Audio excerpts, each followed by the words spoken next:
যে অসম এনেকুৱা ভাল ৰাজ্য হৈ গৈছে যে আমি অৰুণোদয় দি দিয়াৰ কাৰণে অসমৰ মানে poverty rate multi dimensional poverty rate আগৰ যিটো 36% আছিলে সেইটো 14%লৈ কমি গৈছে।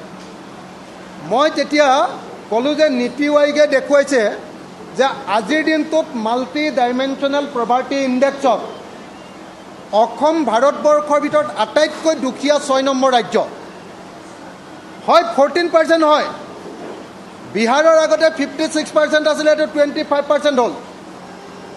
কিন্তু আগতে যেনেকৈ অসম 6 নম্বৰত আছিলে, 5 নম্বৰত আছিলে, 3 নম্বৰত আছিলে, এনেকৈ দুখীয়া ৰাজ্য 7 নম্বৰত আছিলে, 9 নম্বৰত আছিলে, এতিয়াও অসম 6 নম্বৰতে আটাইতকৈ দুখীয়া ৰাজ্য। মাল্টি ডাইমেনশ্যনেল ইণ্ডেক্সৰ ক্ষেত্ৰত গোটেই ভাৰতবৰ্ষৰ ভিতৰত দৰিদ্ৰতাৰ ক্ষেত্ৰত অসম ভাৰতৰ দুখীয়া ৰাজ্য। এই কথা কোৱাৰ কাৰণে অসমৰ মুখ্যমন্ত্ৰীয়ে ক'লে যে এখেতে যেতিয়ালৈকে ধেমালি কৰি কথা কৈ থাকে তেতিয়ালৈকে ক'বলৈ দিব লাগে, নহ'লে এখেতক বাহিৰ কৰি দিব লাগে।